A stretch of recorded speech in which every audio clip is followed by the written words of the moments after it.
Good afternoon. Are we ready to go or not? Good afternoon, Miss Elegante. How are you? Yeah, what? I'll just say you're watching the AftershockXL network. Please subscribe. You got to tell me these things ahead of time, not the last second, though. I'm not just I going mean, tell me this like a day ahead. AftershockXL network. Subscribe. That's it. Don't call him a he, cause she's a she. It's elegant, Elliot, often. It's Elegant's world. Right. You ready to go or not? I don't see nobody. Where are you? Hey, Tony, how are you? Tony Gerard, very good. Tony, wow, I'm Tony this week? Wow. Where's the other guy? Miss Elegante, Sucker Swift's here too. Hey, Switz, how are you? I said, Sucker, how are you? What's going on with you, stud? Good. Happy Hanukkah. Happy Hanukkah back to you. All right, listen, can we go right into the show? We're ready. But there's one thing we absolutely have to start with because it's been the buzz. We need you to tell us about Thanksgiving, what you ate, and rank them from favorite on down because you said that's the one day of the year you really let it go. So we need to hear about that. Yeah, but do me a favor, please. You see, again, if you want Miss Elegant to do this, then Noah, your producer, your executive producer, your confidant, your friend, your longtime buddy, your chum, your chump, your sucker, whatever he is to you, you gotta give me some heads up on this. I have a vision in my cerebrum and my cerebellum right now.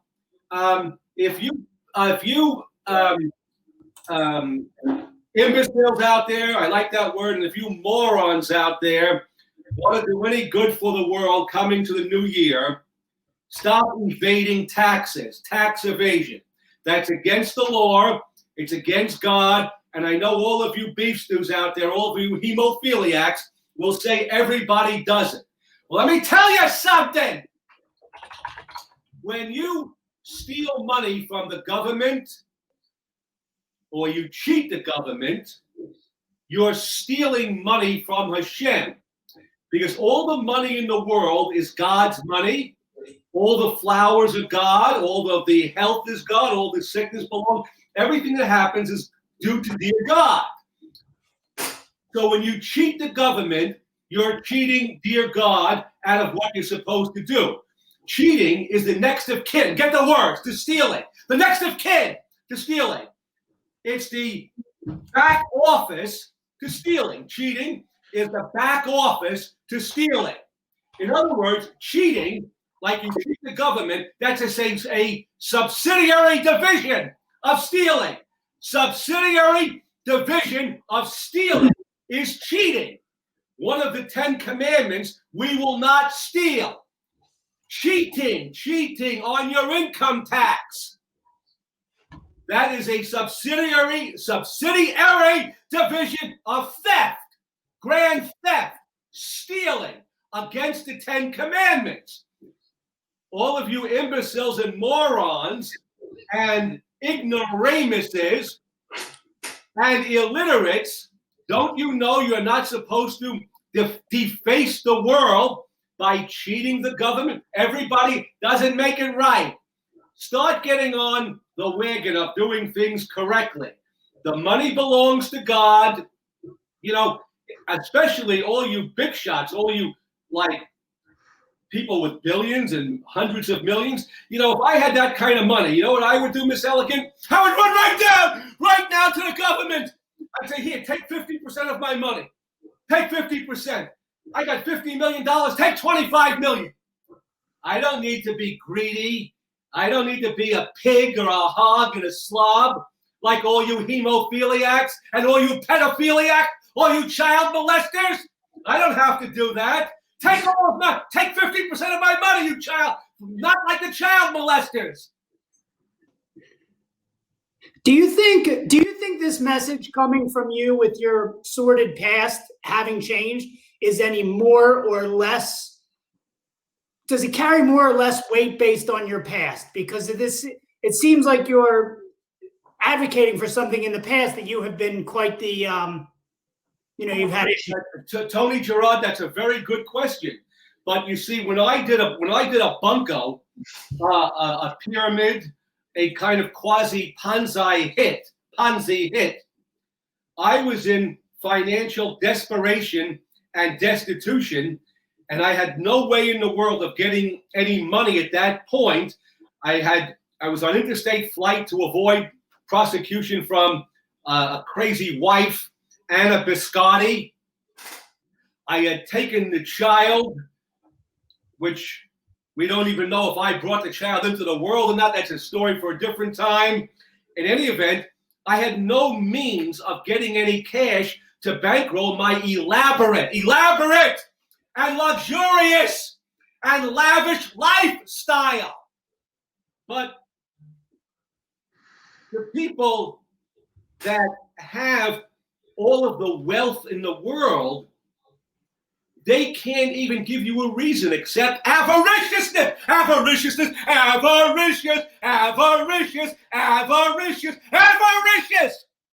Greed. They have it made. They don't have to do those things. They don't have to skimmy off their income tax. They don't have to have two sets of books. They don't have to bury money in vaults, in private safe deposit boxes.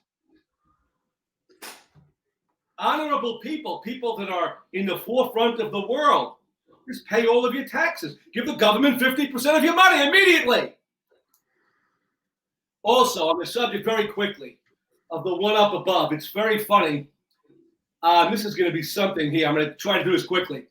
On October 11th of this year, Simchat Torah at 419 East 77th Street in Rabbi Benzin Krasniansky's wonderful synagogue, Simchat Torah, I had a resounding ovation, a resounding and reverberating, you like those words? Resounding and reverberating ovation from the packed congregation of people as I took center stage at the microphone in a manner of speaking. There's no microphone, but I took the floor. I made the presentation. It has been said by our sages and by our educators and by our professors, educators and professors, that the only time a baby can come into the world, it's a combination, it's a three-way partnership. Check this out. Between your mother, your father, and God. Your mother, your father, and God. Your mother, your father, and God. A three-way partnership for any baby in the world from the beginning of time to come into this world. Now, I said it differently. I said that whatever the sages and professors and educators are saying, check this out. The one up above, HaKadosh Baruch Hu, the Holy One, blessed be He has the lion's share. The lion's share of that partnership. Now, you're supposed to say, why, Miss Elegant? Why? I'll tell you why. Because regardless of any of the female or the male reproductive system, whether we're talking about testosterone, we're talking about estrogen, we're talking about ovum, we're talking about ovaries, we're talking about semen, we're talking about sperm, spermatozoa, the fallopian tube, the cervix, the uterus, whatever we're talking about, that is just Jim Dandy, but, dear God in heaven, He doesn't need any of that. Dear God can produce without your mother and father, right? Without your mother and father present, He can produce 50 beautiful, bumbling, bouncing, healthy babies right now. As we're speaking, 50 babies or 500 babies can come into existence without any of that female and male reproductive enumeration that I just gave. But your parents, without God's blessing to bless the blessed event, with all the reproductive organs in the body, no baby can ever be born. So your parents need the consent, the permission, the authorization, the sanctification of dear God to bring their their beautiful kindler, their beautiful child into the world. But God doesn't need the parents. God can do it right on the spot as we're talking right now. That's what we mean when we say about the worldwide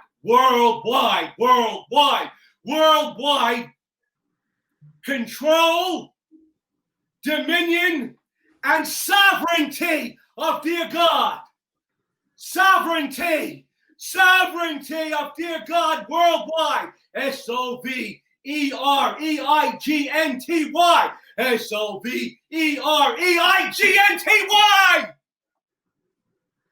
Did you get the picture right between the eyes? Right between the eyes, Miss Elegante. So, I mean, you had mentioned the child earlier. Kind of leads me in to my next question. Let's hear a little bit more about the girl, and if there's any contact with her or your previous associates with the girl. What's the deal with the girl these days? Has there been any contact or anything like that? As far as I know, as far as I've heard, I mean, just through conversation, I mean, we don't even know that, but we know that girl was not my daughter. And if you're talking about that girl that was on the Stern Show, there's been murmur and rumor that that girl isn't even alive anymore. Whether my supposed daughter that I absconded with and took down to Florida in Dade County and Broward County and Ocala County, whether that girl is alive and healthy and kicking and breathing, I don't know. But the one that was the greatest fakery in the world that Stern pulled, wow. And he was defying Miss Elegant to do like a DNA test. And I said, yes. And he said, I'll pay for it. But he never did. It was all a bunch of bunk and malarkey and manure. Bunk and malarkey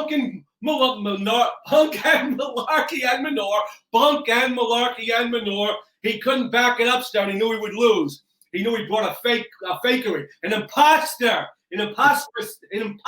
trip onto the show to be Miss Elegant's daughter. Very quickly. Did you ever find out the real identity of the ski mask girl? No, I never did. Who cares? I just want to jump into something very quickly. Talking about that show.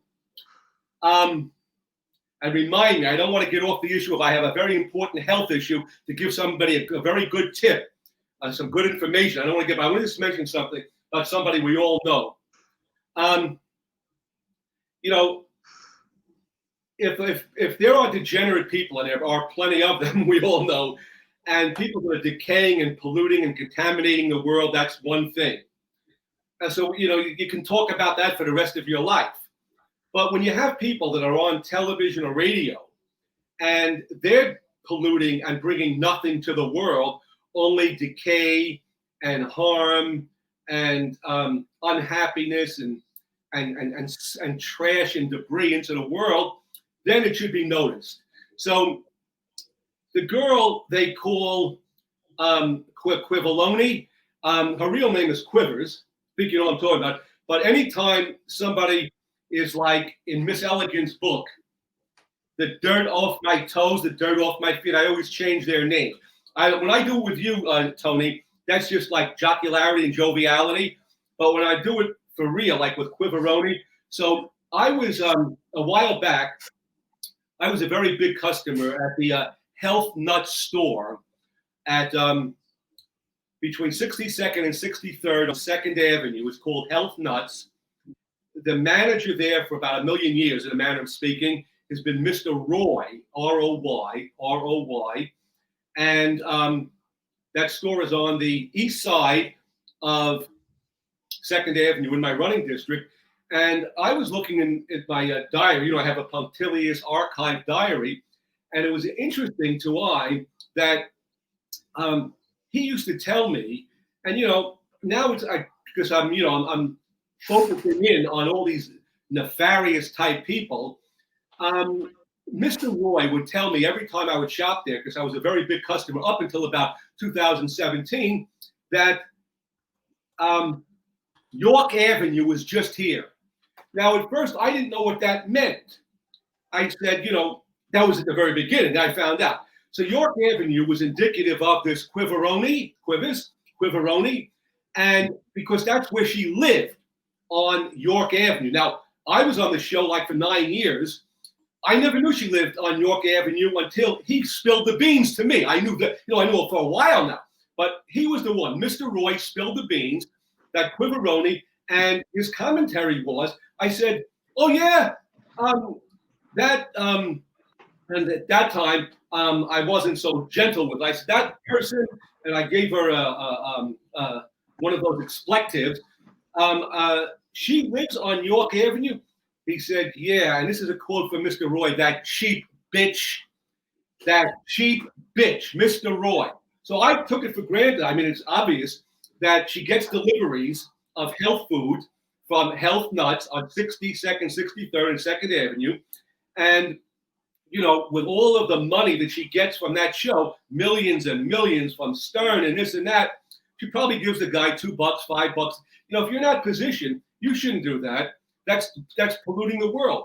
You have $100 million. A guy comes up with your order, give him a $100 tip, give him a $50 tip, give him $200 every time he comes up. They're bringing you all of the stuff you want. Help somebody else out. Help the store. Help other people. Then, okay. So as the time would go on, each time I would come in, he'd, you just missed York Avenue. Or York Avenue was just here. So then, one of the times that I was there, he made a very strong comment. Mr. Roy, a quote. Now, again, my information is always with exactitude and specificities. He said, clearly, crystal clear, I wish he would never darken my door again. Wow! I wish she would never darken my door again, meaning York Avenue, Quiveroni. I mean, had she given that much heartache to them also? He wishes she would never darken my door again, meaning never come back and patronize or purchase. He never wants to see her mug ever again. He wishes that. So where are we going with this? Because it seems like there's a couple non sequiturs going on here. Well, let me just join in with that.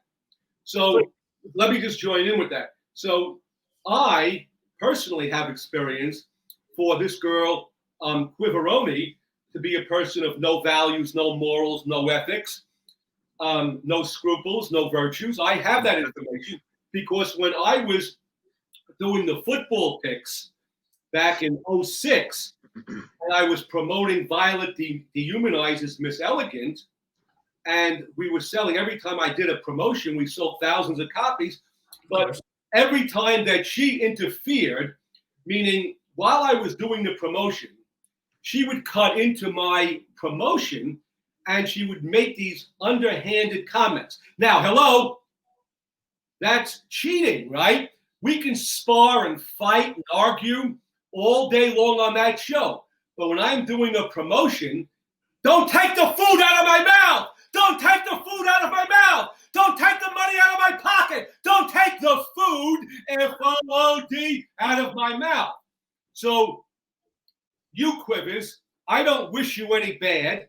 Apparently, Mr. George, also from the Juice Joint, not too far from Health Nuts, said that he doesn't even, the comments that he would make about you, Quiveroni, would be too bad to even mention. So you've kind of alienated, antagonized many people. You're a cheater and a thief on top of it, Quiveroni. And I'm not going to wish you any bad. I'm not going to wish you, I don't do that. But I have people all day long on a weekly basis saying to me, what are you doing with Stern? How's Quivers? This has happened for years.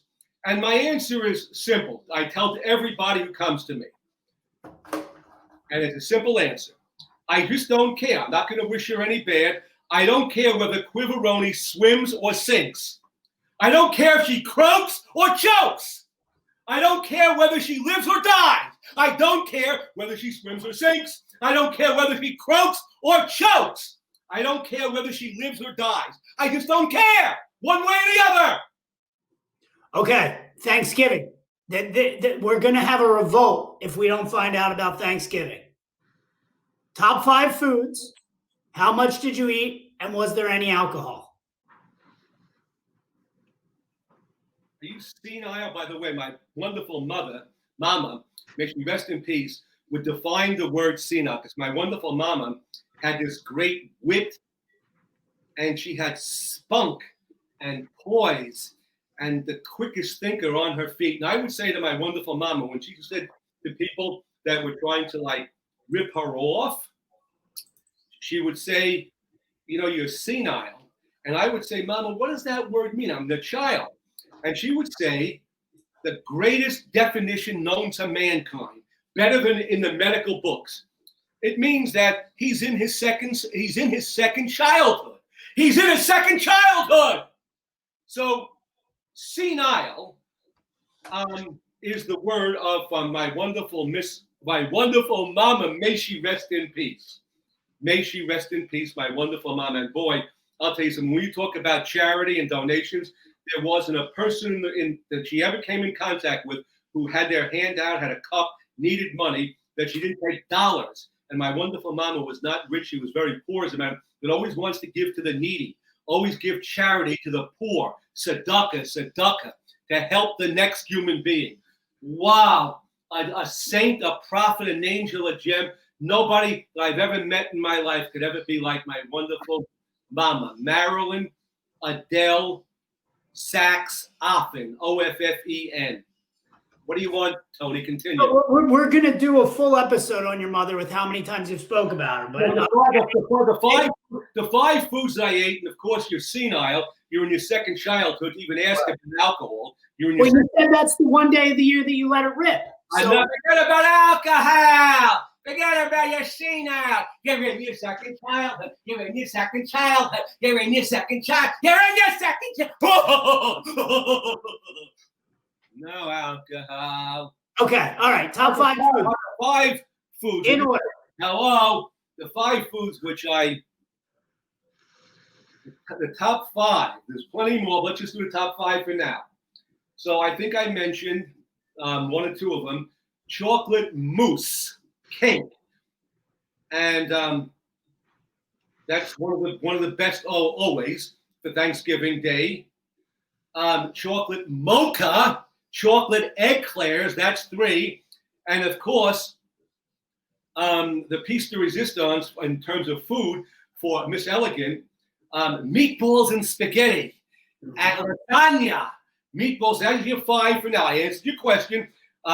Chocolate mousse, chocolate mocha, chocolate eclair, meatballs and spaghetti, and lasagna to round off the first 5, and we'll go through a whole process of them. The next time we'll do many more. I also want to go in again to another very evil person who I regard as scum and slush. I'm sorry, slush and sludge and scum of scum.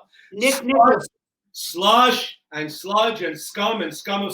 Kobe Bryant! Kobe Bryant! Kobe Bryant! Kobe Bryant! I thought you were going to say Nick Nicholson. No, Kobe Bryant. Kobe, alive or dead, Kobe, this is a message to you, whether you're still alive with a fake plane crash or whether you're in the box. This is a message to you, Kobe, from Miss Elegant. And then wherever you are, I hope you can hear it. Kobe, even though you pretended to be a people's person, Kobe, you are always, and you know you are, Kobe, wherever you are sludge and slush and scum of scum. You are grime and swine and slime. You're grime and swine and slime. You're grime and swine and slime. Now, I'm going to remind you, Kobe, why, wherever you are, you'll hear it. Kobe,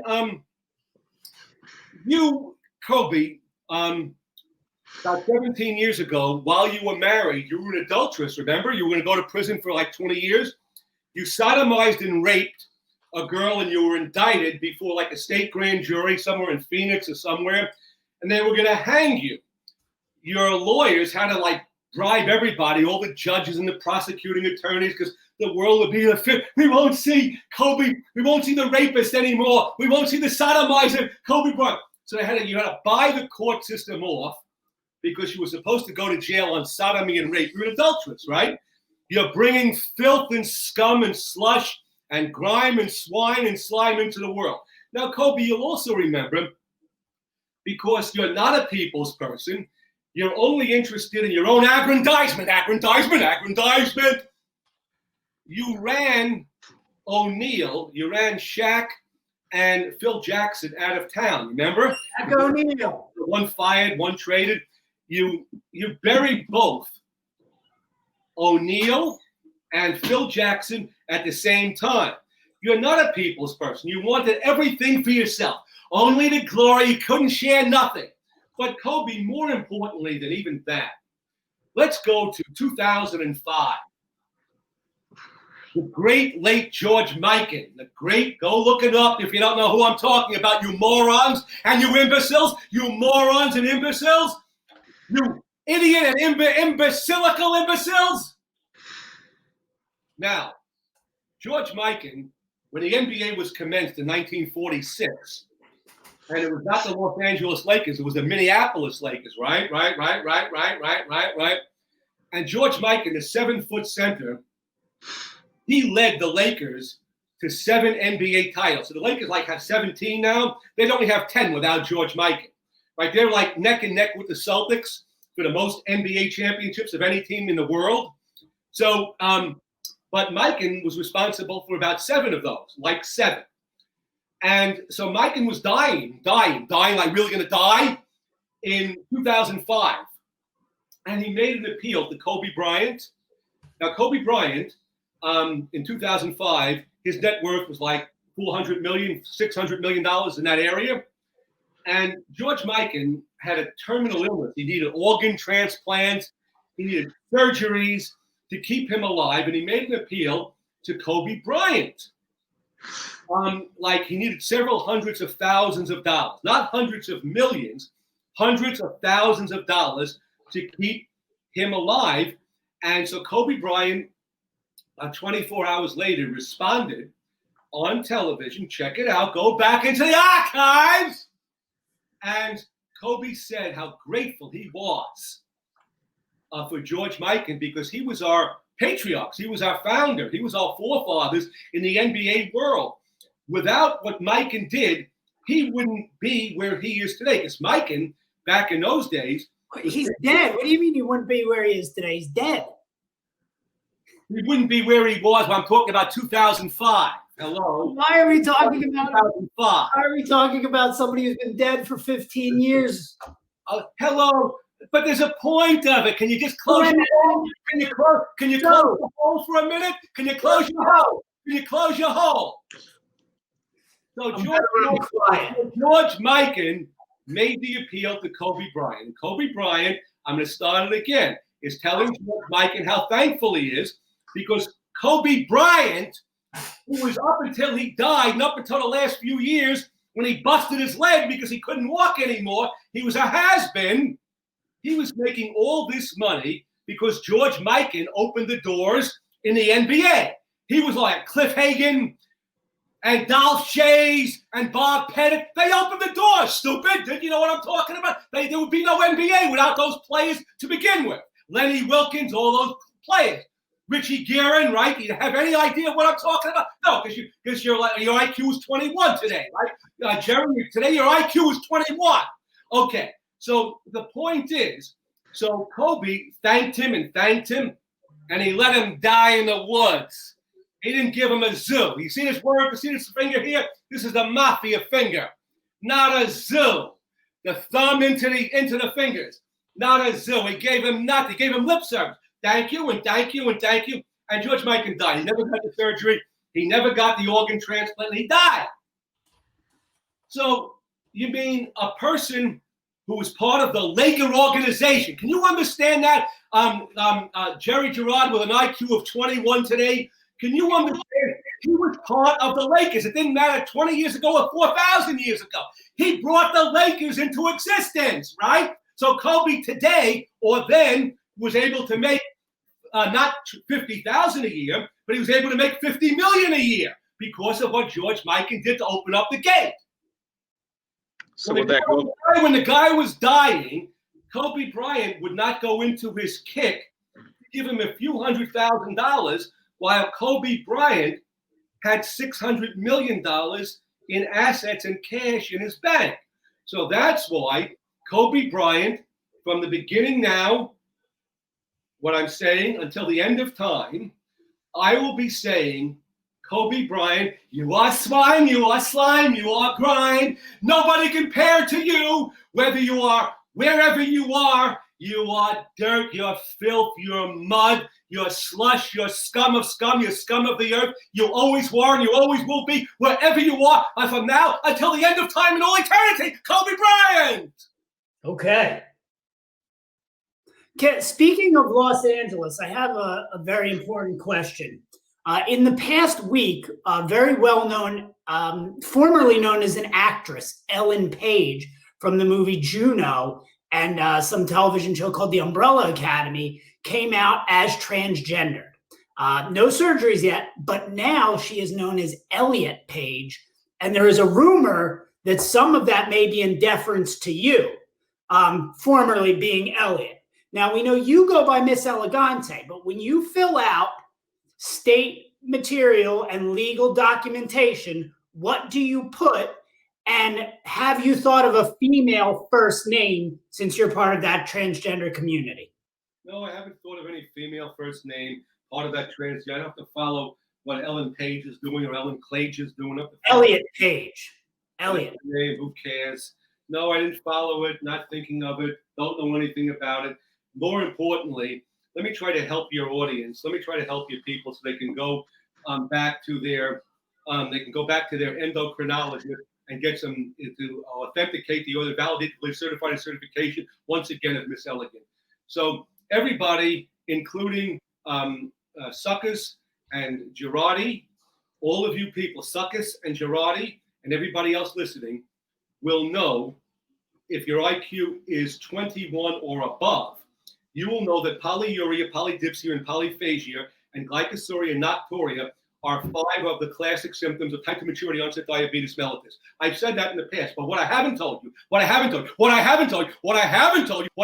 not told you is, why is that? What? So yeah, anybody knows, the people that can even pronounce those words or spell the words of polyuria, polydipsia, polyphagia, glycosuria, nocturia, the ones that can pronounce it, spell it, or define it. I don't even know if you can pronounce it, spell it, or define it. But if you can get that far, then the next question is, well, why is that happening? Because it's a simple thing, and I'm going to go through it now. I'm going to take I'm going to give all the rest of the remaining time to Girardi and Smuckers, Stutterers questions. Okay, simple. By the way, what time is it, please? It's 2:40. We got about 20 minutes left. Yeah, so I have to do I told him, so I'm going to do this really quick. Okay, here's the deal. So polyphagia is a Greek word, Poly, PH, with the Greek spelling, PHAGIA, polyphagia, from the Greek derivation. And its meaning starvation. This is it's a cellular starvation. So here it is.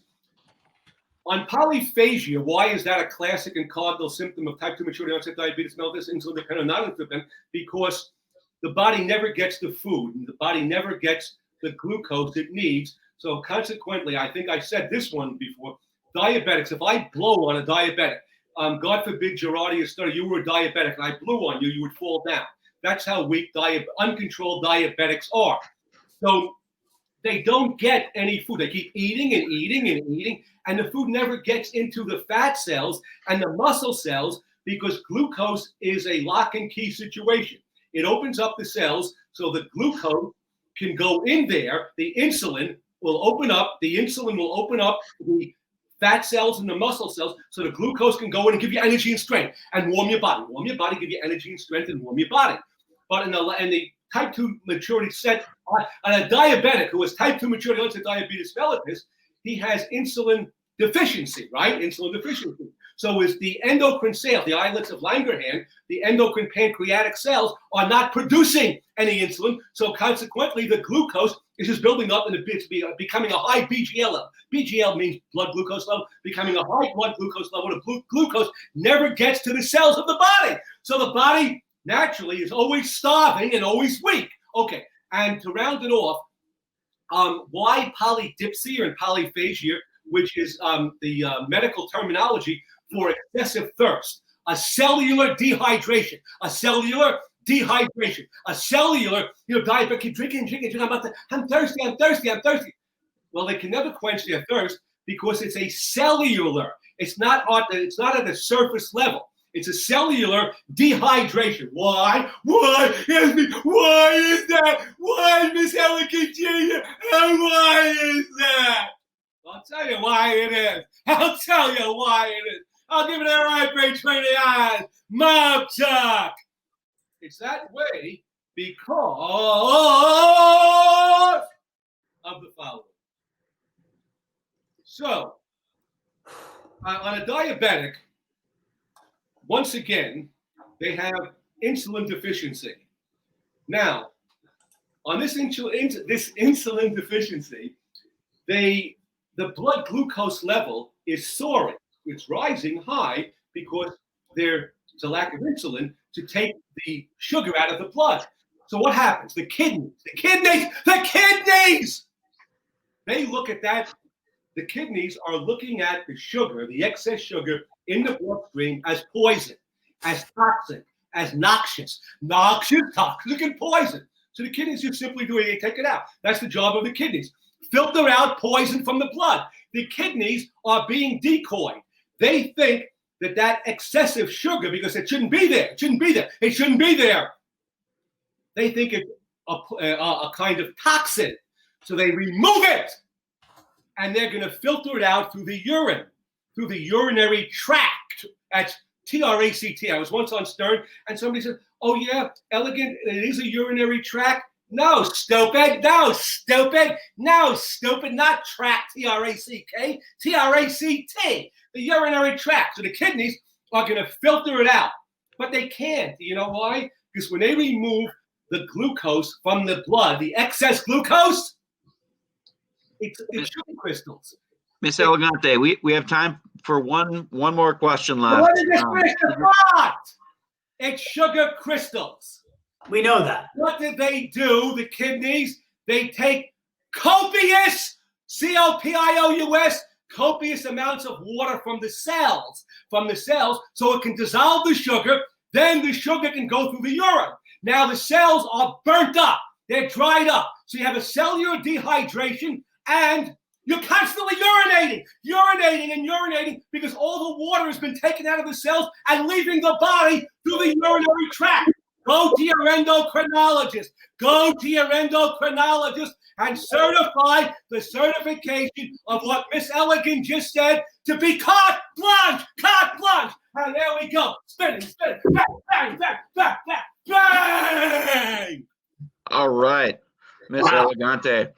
Yeah, we have about a minute left. I do have one more question, unless you'd rather, kind of discuss Hanukkah, what that means to you. And I thought this was a 3 o'clock show. we have about a minute left. You were supposed to say you have all the wrong answers. You were supposed to say, Miss Elegant, you were the one who called Noah and said you had to leave early because you have to do a girly run before candlelight at 4:11 p.m. You had the wrong answer. Exactly. Thank you. Who's talking now? It's Sucker. Hey, Stutter. How are you, sir? You like that? How are you, sir? Okay, you like that intonation? Give me that question quickly, sir. Okay, yeah. One quick question, and we'll get into Hanukkah. Yeah. So the spermless, semenless, sterile Howard Stern has signed in for another 5 years doing his show. Get him out. It's a terrible enunciation. Wow. Go ahead, Stone. So how do you feel about Stern signing another 5 years? Is he a rusty nail, a recluse has-been, an empty pocket, or is this a good idea for him to continue his show going on? I love all those words of Miss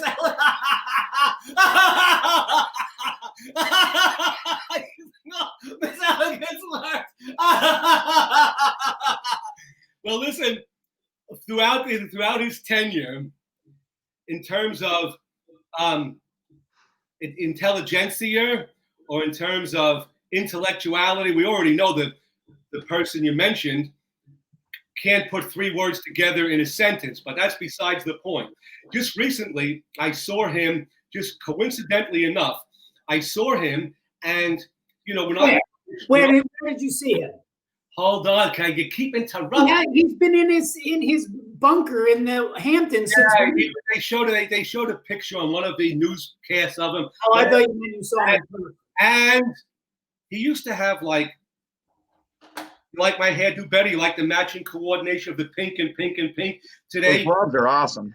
Right, thank you. And pink NBA sleeves, pink NBA, pink girly gloves, vagina high negligee, and the hair with the glister and the gleam and the and okay. P.S. Stern, I guess he lost all his hair because he's about a little bit younger than I. He's close to 70 now, and I saw him with a big wig, a toupee, a flam. It's a flam. It's a toupee for a hairless head. It was all curly. Gee, you could tell right away. No hairline. How do you know a person that has a toupee on, a wig, a flam? No hairline. So in the picture they showed of him in the news, a close-up, he's got this big bunch. He never had no big bunched up, high up, 5-inch high curly hair. So he must have lost all his hair, and he bought a nice wig, a nice toupee. He looked awful. He looked dreadful. He looked like the last crap I took. He looked like the last crap I took. He looked like the last crap I took. And I'm sure his health matches that. I'm sure his health matches the way he looks. He looks like and probably feels like it is in the shape of the last crap I took. Would you make an appearance if he invited you on the show in the next 5 years? Didn't you ask me that once before? I hate when I don't recall. I think I mentioned, but I'll check my diary. I think I mentioned I'm through and through and through with him for so many years, umpteen amount of years. He's in my past. Whatever happened in the past is the past. I move forward. I don't go backwards. It doesn't matter. You can't bribe me. You can't tempt me. You can't do anything like that. So I think that's your answer to your question, right? What's the more likely reconciliation out of the following 3? Miss Elegante and Howard Stern, Miss Elegante and Lieutenant Hassel, or Miss Elegante and Art Vernon? If one of them were to be reconciled and forge a new relationship in 2021, what one would it be? Wow, that was a good question, Tony. That was a good question. Wow. IQ's up to about 22. That was a blockbuster. That was great. I appreciate that. You see how the talent of Miss Elegant. Wow, how I changed my I'm breathless. Wow.